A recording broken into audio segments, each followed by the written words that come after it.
Hello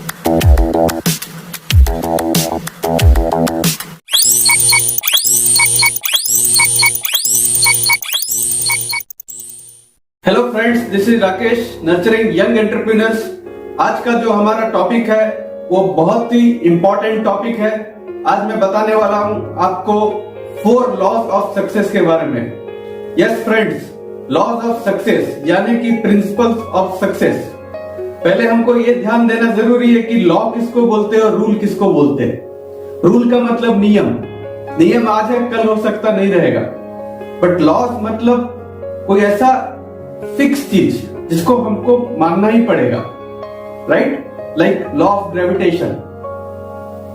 आप कोई भी चीज ऊपर से फेंके वो नीचे ही गिरेगा, राइट? वो चाहे से इंडिया हो, चाहे से अमेरिका हो, चाहे से ऑस्ट्रेलिया हो, चाहे न्यूजीलैंड हो, कोई भी कंट्री हो, कोई भी प्लेस हो, कोई भी एनीवेयर, राइट? तो ये हो गया law. Law means principles, right? Principles of success, laws of success. वहां पे आप उसको इग्नोर नहीं कर सकते। तो बहुत इंपॉर्टेंट है, ये टॉपिक को आप ध्यान से सुने। मैं आपको 4 लॉज ऑफ सक्सेस के बारे में आज बताने वाला हूं। First one is law of belief. तो फ्रेंड्स, हम सभी लोगों ने सुना है कि सीइंग इज बिलीविंग।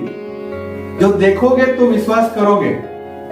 लेकिन आप थोड़ा सा सोच के देखिए, बिलीविंग इज ऑल्सो सीइंग। क्योंकि कोई जरूरी नहीं है वो चीज आपको दिखे। Believing is seeing, right?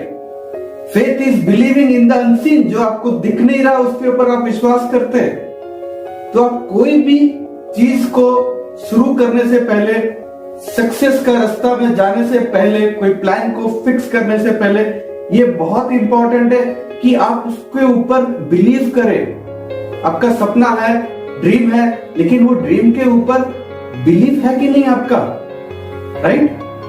कि मैं कर सकता हूं इसको। So belief is very important. तो सक्सेस का जो जर्नी है that starts with dreams and goals, and उसके बाद आता है बिलीफ। तो मेरा ये स्ट्रांगली मानना है कि बिलीव करोगे तो आप देखोगे। Believing is seeing, not only just seeing is believing. कई बार आपको चीजें नहीं दिखेगा, लेकिन आपको बिलीव करना पड़ेगा। एंड उसको आपको एक चश्मा पहनना पड़ेगा। आप जैसा कलर का चश्मा पहनेंगे अपने आंखों के ऊपर, वैसा आपको दिखने लगेगा वो चीज। अगर आप हरे रंग का चश्मा पहनेंगे आपको चीज हरा दिखने लगेगा। आप पीले रंग का चश्मा पहनेंगे तो आपको पीला दिखने लगेगा।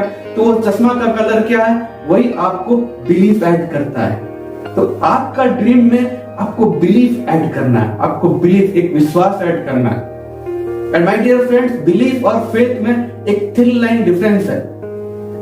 काफी सारे लोगों को लगता है belief and faith they are the same thing, but लेकिन नहीं। Belief is different and faith is different. Belief का मतलब व्हाट यू नो, जो आपको पता है, राइट? एक्सरसाइज करने से आप फिट रहोगे, ये आपको पता है, लेकिन फिर भी आप करते नहीं हो क्योंकि आपको इसके ऊपर फेथ नहीं है। अगर मैं करूंगा तो होगा कि नहीं, ये डाउट है, क्वेश्चन मार्क है। एक्सरसाइज करने से फिटनेस आएगा, यस। एक्सरसाइज करने से इम्यूनिटी बढ़ेगा, यस। बट फिर भी मैं नहीं करता हूं क्योंकि मुझे उसके ऊपर पूर्ण रूप से विश्वास नहीं है, right? Belief is something what you know and faith is something what you have. इस चीज को मैं और एक एग्जांपल के से समझाने का कोशिश करता हूं। सब एक कलाकार है, वो 2 बिल्डिंग के बीच में एक नैरो बैम्बू जो बोलते हैं वो बंधा हुआ है, राइट? एक बैम्बू 10 मीटर का। एंड वो जो कलाकार है उस बैम्बू के ऊपर चल रहा है एंड अपने कंधे पे एक बच्चे को बिठाया हुआ है, राइट? एंड वो अपना कला दिखा रहा है, ऐसे ऐसे करके बैलेंस करके चल रहा है। तो आपको देख के बिलीफ तो आया कि हाँ, इसमें वो एक्सपर्ट है, लेकिन हो सकता है आपका वो फेथ ना हो। अगर कोई ऐसा मौका मिले, वो बोले कि आप भी अपने बच्चे को दे दो, मैं अपने कंधे पे बैठा के ऐसे चलूंगा, क्या आप अपने बच्चे को उसको पकड़ाओगे? अगर पकड़ाओगे तो इसका मतलब आपको फेथ है। Faith is something you have and belief is something you know. So knowing is not the only thing. आपको उसके ऊपर पूरा पूर्ण रूप से विश्वास होना चाहिए कि यस, ये अगर होता है तो मैं भी कर सकता हूं, if it is possible I can do it, I can do it, जो हुआ दैट इज फेथ, राइट। तो आपको विश्वास होना चाहिए प्रोसेस के ऊपर, वो सक्सेस का जो प्रोसेस है, आपको विश्वास होना चाहिए वो एक्शन प्लान के ऊपर, आपको विश्वास होना चाहिए आपके मेंटर के ऊपर, आपको विश्वास होना चाहिए वेरी इंपॉर्टेंट खुद के ऊपर, राइट। तो वेरी वेरी इंपॉर्टेंट, क्योंकि जब बिलीफ नहीं है, जब डाउट है होगा कि नहीं होगा, तो आप उसके लिए 100% नहीं दोगे, क्योंकि आप खुद कंफ्यूज होगा कि नहीं होगा, राइट। तो belief is very very important, unshakable belief, that is faith, faith is more important than belief, faith is stronger than belief, right. Point number 2, law of expectation, very very important point. कई बार लोग confuse रहते हैं कि जिंदगी में बहुत ज्यादा एक्सपेक्ट ना करे, अपना सर्कल बना ले, उसी में खुश रहे। तो फ्रेंड्स, उस तरह से आप हैप्पीनेस नहीं ढूंढ सकते हो, खुशी नहीं ढूंढ सकते हो। Happiness lies in the process of success, happiness lies in the process of accomplishment. खुशी आपको तब लगेगी जब आप एक एक चैलेंज को, एक एक स्ट्रगल को आप ओवरकम करते हुए आगे बढ़ते हो। So that is success. So success is a journey, not a destination. तो पहला ये चीज बताऊं कि लॉ ऑफ एक्सपेक्टेशन मतलब आपको उम्मीद रखना जरूरी है, लेकिन मेरे ये वर्ड को गलत ना समझे। तो वो बहुत इंपॉर्टेंट है एक्सपेक्टेशन रखना, लेकिन एक्सपेक्टेशन किससे, राइट। तो एक्सपेक्टेशन आपको इस तरह से रखना जैसे कि वो बिलीफ के साथ आपका एक्सपेक्टेशन अलाइंड हो, ये बहुत इंपॉर्टेंट है, राइट। जैसे कि आप एक्सपेक्ट करते हो कि मैं लॉटरी टिकट जीत जाऊं, राइट। ऑब्वियसली आपने एक्सपेक्ट किया तभी आपने लॉटरी टिकट लिया, तो दैट इज गुड। बट आप टू मच एक्सपेक्ट कर लिए, बहुत उम्मीद लगा लिए कि लॉटरी टिकट मुझे किसी भी जीतना है, राइट। तो जो चीज आपके कंट्रोल में नहीं है, you can not control it, तो उसके बारे में बहुत अटैच मत होइए। Yes, you expected it, you took the ticket, आप भूल जाइए, ठीक है। So never become too attached with people, never become too attached with people's behaviour, never become too attached with how people react, right. आपको attachment रखना है, आपको expectation रखना है, खुद से रखिए। So expect from yourself, not from people. जो आपके कंट्रोल में नहीं है उसके बारे में ज्यादा मत सोचिए। एक्सपेक्टेशन खुद से रखना है, मुझे कैसा लाइफ चाहिए वो इंपॉर्टेंट है आपके लिए। वो अगले सामने वाला क्या बोलता है वो इंपॉर्टेंट नहीं है। What is the newer version of you after 5 years, तो ये इंपॉर्टेंट है। अपने लाइफ को डिजाइन करने के लिए एक्सपेक्ट करना जरूरी है। Without expectations you will never get more than what you expect. तो बहुत इंपॉर्टेंट है एक्सपेक्टेशन। तो आपके बिलीफ के साथ वो अलाइंड होना जरूरी है, आपका expectation. So your expectation should be something which is real, right, which is yes possible and that is in my control, not in the control of the people, right. So people can never control you. Your happiness, your success lies depends on you. So you are the most important element of success. Point number 3, that is law of imagination.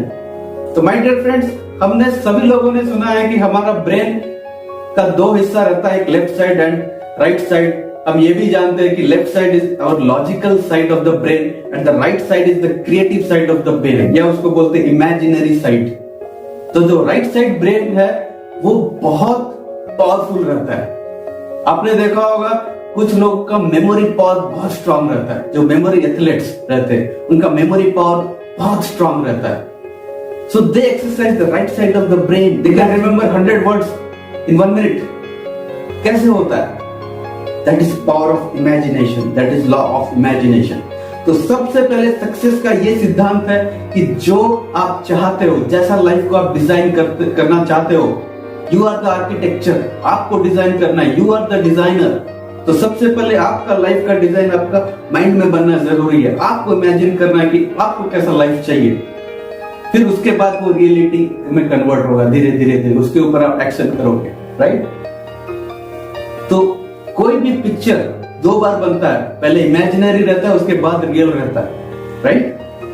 Taj Mahal सबसे पहले शाहजहां के दिमाग में बना वो picture, right? उसके बाद वो रियलिटी में कन्वर्ट हुआ एंड आज के डेट में वो Taj Mahal is one of the 7 wonders of the world. तो very very important my dear friends, law of imagination, अपने राइट साइड ऑफ ब्रेन को यूज करना है। इमेजिन कीजिए आपका कैसा लाइफ रहेगा, क्या ब्यूटीफुल लाइफ रहेगा, चीजों को इमेजिन कीजिए। इमेजिन करने के लिए you take the help of some photographs, कुछ मैगजीन्स में से कलरफुल फोटोग्राफ्स निकालिए, कुछ गूगल में सर्च कीजिए, एक कलरफुल कोई भी चीज, एक ऑब्जेक्ट या कैसा सुंदर सा जिंदगी, happy life, right, happy family का एक फोटो आप चिपकाइए अपने वॉल में, जिसको आप रोज रोज रोज देखते रहे, राइट? एंड धीरे धीरे वो आपके माइंड में एक इमेज क्रिएट करेगा, माइंड में एक प्रिंट क्रिएट करेगा। Point number 4, that is law of attraction. Law of attraction, आकर्षण का सिद्धांत, very very important my dear friends. जो चीज के बारे में हम बार बार सोचते रहते हैं, जो चीज आप अपने शिद्दत से चाहोगे, सारी कायनात उसको दिलाने के लिए आपको एक हो जाएगी, राइट? तो ये यूनिवर्सल लॉ है। Law of attraction is a universal law, it is a universal principle, जिसके ऊपर आपको विश्वास करना जरूरी है। जो चीज के ऊपर आप फोकस करोगे बार बार, एक थॉट को बार बार रिपीट करोगे आपके माइंड में, वो थॉट उस चीज को खींचे लेके आ जा रहा है आपके पास। अपने लाइफ में you can create attraction, right? अच्छे लाइफ को अट्रैक्ट कर सकते हो, अच्छी चीजों को अट्रैक्ट कर सकते हो, अच्छे लाइफ पार्टनर को अट्रैक्ट कर सकते हो, right? So like thoughts attract like things, right? Thoughts become reality. जो टीवी में हम लोग देखते हैं अलग अलग चैनल, वो अलग अलग फ्रीक्वेंसी में ब्रॉडकास्ट होता है। आप कैसा फ्रीक्वेंसी यूनिवर्स में छोड़ रहे हो, आपके फ्रीक्वेंसी के अनुसार वो चीज, जो फ्रीक्वेंसी का वो जो वेवलेंथ मैच कर जाएगा, वो आपकी तरफ अट्रैक्ट हो जाएगा, खींचा चला आएगा। Yes, that works, right? So ये जो 4 लॉज मैंने बताया या जो प्रिंसिपल्स मैंने बताया, that is law of belief, law of expectation, law of imagination and law of attraction. So friends, आशा करता हूं ये वीडियो आप लोगों को पसंद आया होगा। इस तरह के वीडियो हम बार बार लेते आएंगे आपके लिए। आप हमारे साथ बने रहे। इस वीडियो को लाइक कीजिए, शेयर कीजिए, सब्सक्राइब कीजिए, अपने फ्रेंड्स को बताइए, ज्यादा से ज्यादा शेयर कीजिए, जैसे कि ये नॉलेज, ये इंफॉर्मेशन बाकी लोगों तक पहुंचे। Thank you so much. Thank you.